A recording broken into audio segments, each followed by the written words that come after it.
Okay, this is going to be Republican Ascendancy Part 8, The Effect of the New Democracy. We're summarizing some effects. We'll be looking at the controversial corrupt bargain election of 1824, and maybe as far as the election of 1828, where you see this thing at full cry. And I doubt that's probably going to finish the videos that I'll be able to do on this for this semester. Should get you through all the possible essay questions. Okay, effect of the new democracy. What you've done here, what they've done, is allow into the system potentially vast numbers of poorly educated new voters, unfamiliar with the rules or how things work, susceptible to being stampeded by high-profile candidates, very suspicious of authority in all its forms, very suspicious of people who seem to be too clean or neat or educated or grammatical. So what happened was that the tone, shall we say, the intellectual tone of politics descended markedly. Okay? Even Jefferson, who had leaned toward favoring democracy a bit, didn't believe that the common man should be allowed to vote until he had been educated up to the level at which politics was already being conducted. That was not done, so the tone of politics descended. Sobered and intelligent and informed discussion of issues moves from the center to the periphery, and just all kinds of garbage and crap and wild charges, salacious stuff, free drinks, all this stuff moved from the periphery to the center. And aren't you glad that's over? Oh, yeah. All right. So candidates found the ground shifting beneath their feet. If you're too, as I said, too grammatical, too clean, too educated, too aristocratic for sure, too qualified for office, that you're going to get a big no-no from these new voters, and you have to have them to win. Your textbook, regular textbook, gives some examples of the kind of dirty tricks that could be played. One man in particular will serve as an example. He was a Tennessean named David Crockett, better known as Davy Crockett, born in, I think, 1790s, and he was a three-term congressman from Tennessee. Started out as a protege of Andrew Jackson, broke with Jackson, and won his hero creds in the process by publicly opposing the Indian Removal Act. But when Crockett was campaigning for office, and by the way, he's a self-promoter, he hired writers to invent wild stories about him. Okay? He would attract a crowd by giving shooting demonstrations with his trusty rifle, Old Betsy, he named his rifle. I guess that's a guy thing. I mean, he could shoot the feathers off a turkey wing one at a time with the thing swinging back and forth 30 feet away. And Tennesseans in those days, that's a tough crowd to impress with your marksmanship. So he's out there working miracles with Old Betsy, and you can just hear them saying to each other, I tell you what, any man that can shoot like that's bound to be one hell of a congressman. Gets elected 3 terms, and then he was defeated for re-election for opposing the Indian Removal Act. Informed his voters, y'all can go to hell, I'm going to Texas. That did not work out well, but it's an example. Okay, so there are 3 elections in the decade of the 1820s. No 2 of them even close to being alike. 1820, before this stuff has even really started to hit, James Monroe was reelected unanimously. Well, he got all but 1 electoral vote. One of the electors threw away the vote to keep it from being unanimous, and thus promoting James Monroe onto the same plateau as George Washington. I'm grateful for that. So he was unopposed. 1824, we get a very strange election. I call it the Great Screwed Up Election of 1824. Okay? There were a number of people who were interested. Several withdrew because just too many people wanting it. The 4 who emerged starts with a Georgian who'd been a cabinet secretary named William H. Crawford. They still had the party caucus, but wasn't much interest in it.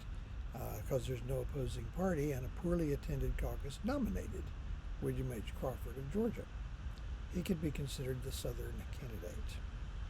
Okay, up in New England, political activists approached Secretary of State John Quincy Adams and got permission from him to promote his candidacy for the presidency. Now, in those days, candidates did not campaign actively. You just didn't. It wasn't seemly. You're supposed to stand aloof and await your country's call. You don't want to be greedy grabby. That's unpresidential. So, yeah, he has his minions do that. So he's the northern candidate. In the West, Kentucky Congressman Henry Clay, same deal. Political activists got permission from him to pursue his candidacy for the presidency. Now, those three men knew each other. They respected each other. They were all educated men. They're all experienced in politics. That doesn't look like anything's changing, but it has, because there's a wild card. Okay? Andrew Jackson of Tennessee, the hero of the Battle of New Orleans, is in the race. The other two candidates do not take him seriously, just as they didn't take Trump seriously in 2016. He's coming from outside the political system. Now, he had been briefly a U.S. Senator back in the 1790s, and I think he'd held a position on the Tennessee Supreme Court, but that'd been a while back. It didn't really make him a politico.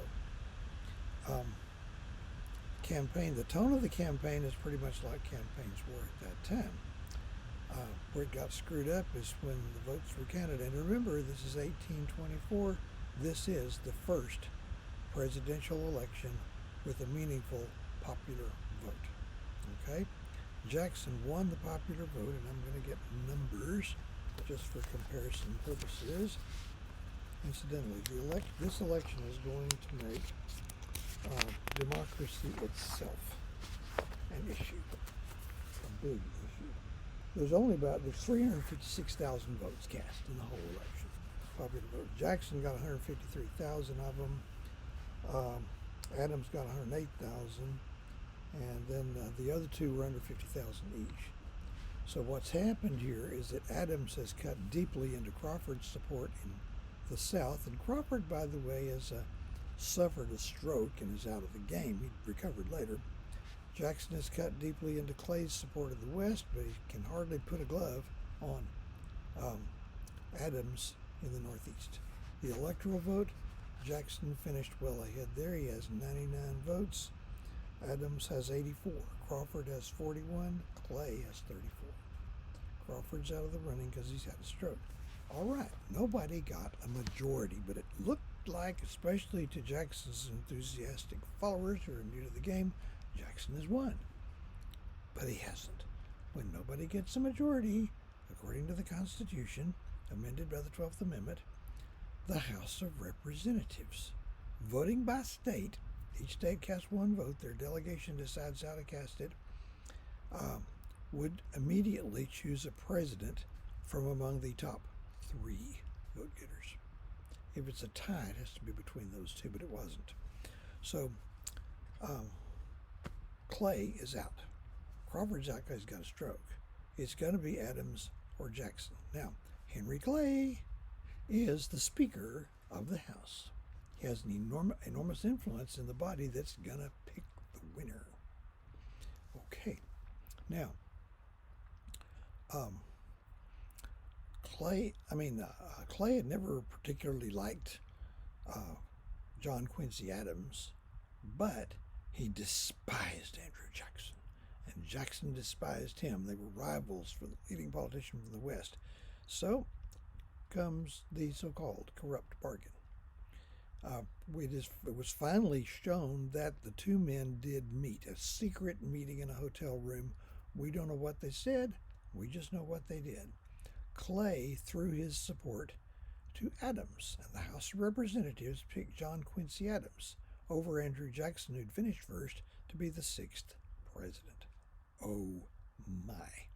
This was half of the corrupt bargain. The other half came when President-elect Adams named Henry Clay to be the Secretary of State.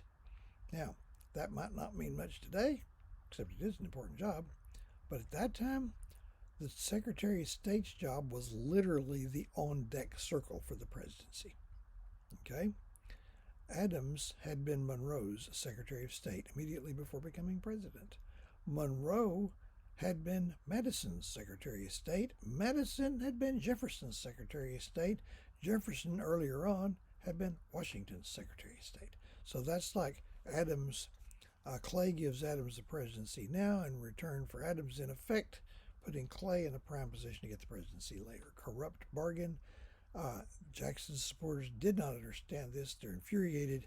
It puts on the front burner the question of how democratic our system was or should be. Now, if you believe the country is a republic, there's not a thing wrong with that. Congress did right. They did the smart thing. I mean, John Quincy Adams is spectacularly qualified. On paper, he's one of the most qualified men ever to occupy the presidency. He's kind of cold and distant, doesn't have any political smarts, but very qualified. They spared the nation the humiliation of having this wild man, Jackson, in the White House. If you think it's a democracy, this is the crime of the century. This has got to be made right. So Jackson's followers, much like Clinton's followers in the last presidential term, went to work trying to discredit Adams and make him unsuccessful. Leads to the election of 1828. And it's a rematch. Okay, it's kind of an interval between political parties. There's still the party is splitting. It's going to split later, but it's Adams versus Jackson, and this one got nasty. Just an example. Without his permission, some of Jackson's people ran, and this is just an example out of, I'm sure, many others could be cited. They ran the following, stated as fact, about Jackson. Okay? Notice all the prejudices this applies to. Here we go. Quote, General Jackson's mother was a common prostitute brought to this country by the British soldiers. She later married a mulatto man with whom she had several children, of which number General Jackson is one. Not a word of truth. And it's failure of imagination. They should have had her shacked up with the mulatto man. But this went on both sides. Now, much was made of Jackson's marriage. I want you to get in the supplements and read about that. It was things that wouldn't have been particularly controversial in frontier times got real controversial later. So they're calling Rachel Jackson. Jackson and his wife had a very secure marriage. She's being called every kind of slut, harlot, whore. Jackson shielded her from that till after the election. She went to town, Nashville, and saw a newspaper and found out, collapsed, and died within a week. Okay, Jackson that time won a clear victory, and the total number of votes went from 356,000 to 1,155,000. Jackson clearly won the election of 1828. More states were allowing electors to be chosen by the voters. More states were doing away with property qualification, and Jackson is the catalyst. Okay, why would these potential new voters go to the polls? Andrew Jackson's a reason, either to vote for him or to vote against him, but the new democracy is off and running. So this is going to do it for this particular unit.